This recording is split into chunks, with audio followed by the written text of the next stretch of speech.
investors are adopting a wait-and-see approach as the Debt Management Office conducts a 374 billion naira T-bills auction today.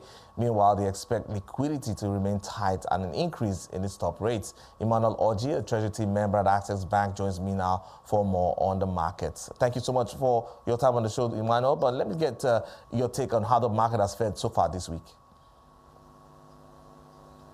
Yeah, hi Kenneth, thanks for having me. So this week has been an interesting week. Started the week off with the bond auction, where the DMO offered 180 billion across two maturities, the 2029 and also the 2031.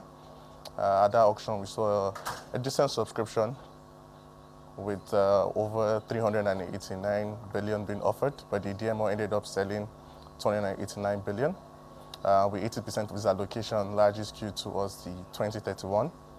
In terms of rates, we saw the 29 close at 20.75 and the 31 close at 21.74. This is roughly 150 basis points higher than where the previous auction closed. So that was in terms of the uprise in terms of yield. We saw that that play out at the auction. Post-auction, we saw the immense demand filter into secondary market, with the 2031s currently trading at 21.65%, roughly 15 basis points lower than where the auction closed at. In terms of liquidity, market has been in a repo for the most part of this month. As of yesterday, we're currently in a repo of 500 billion. With interbank rates at 32% handle. However, we expect to see some improvements in liquidity this week, given the fact that we're anticipating the fact disbursement to come in today and also help increase liquidity buffers. Well, we'll get more on the liquidity shortly, but I'd love to get more your take on the auction today, and what are your expectations? How do you think this will compare with previous auctions? Okay, so for the NTB auction, the DMO is going to be offering over 300 billion at the NTB auction that's currently being held. We expect to see some improvements in terms of where the stop rate will close. At the previous auction, we saw, given the very minimal amount on offer, we saw that print at 19.8, but however, we expect this auction to print northwards of 20%, particularly given the tight system liquidity and also the amount on offer. Yeah, but how do you think this would also impact the yield curve activity for T-bills this week, and what are your expectations for the rest of the week? Sorry, I didn't get that. Your take on the yield curve activity for T-bills, and what are your expectations for the rest of the week in terms of yield curve activity?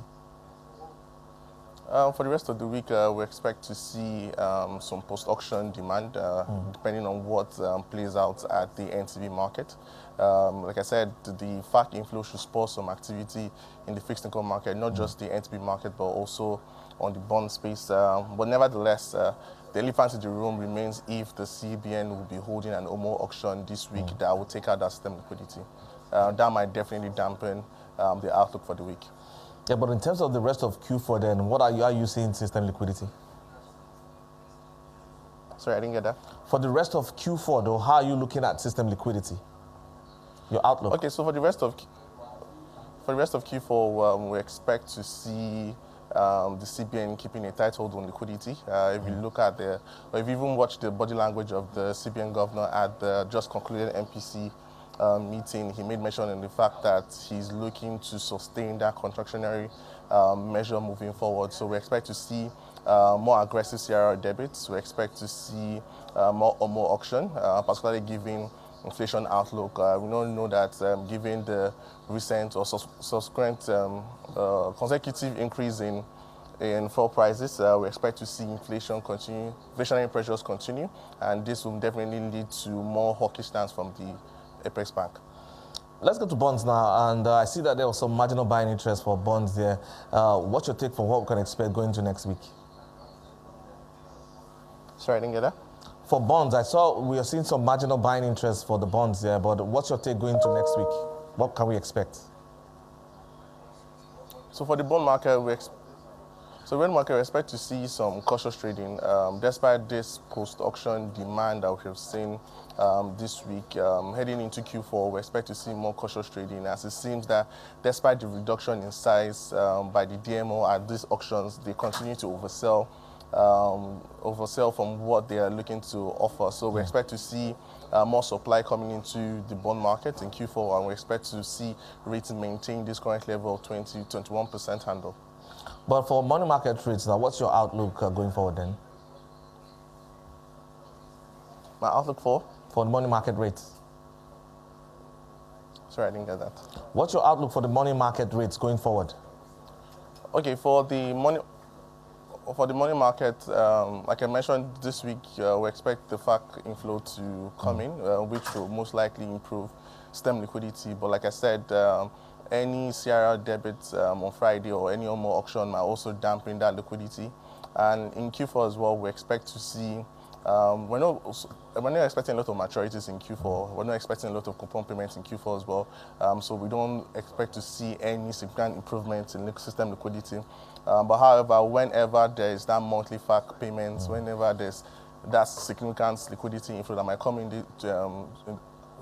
at the course of Q4, we expect the Apex Bank to be on the standline to, to maintain that tight system liquidity. Yeah, Emmanuel, you would agree with me that this year has been quite an interesting one in terms of activities that we've seen play out in the market, rates where they are currently, and even changes from the regulators in terms of the structure of the market with new introductions coming in.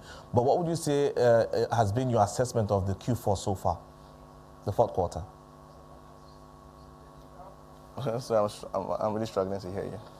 Yeah, just wanted to get your assessment of the fourth quarter so far. What are your expectations of the fourth quarter, and what would you say has been the biggest highlight for you in the market this quarter? Well, I think for the third quarter was the surprise hike by the MPC, given the consecutive decline in inflation that we saw in July and August. Market participants were expecting that we might see the Apex Bank maintain the MPR rates, but that surprise 50 basis point hike kind of took market at the shock. What about this current quarter then? Overall reversal in the bond and also in the bills markets on the back of that. I think in terms of the FX space, we'll continue to see that aggressive intervention by the Apex Bank in order to maintain rate at this current level of 1600 handle. So that would definitely be a determinant if they persist this intervention in Q4. But nevertheless, I think I would say the surprise hike of 50 basis points at the MPC meeting was definitely a shock for markets in Q3. All right, then thank you so much for your time, Emmanuel Orji, Treasury Team Member at Access Bank.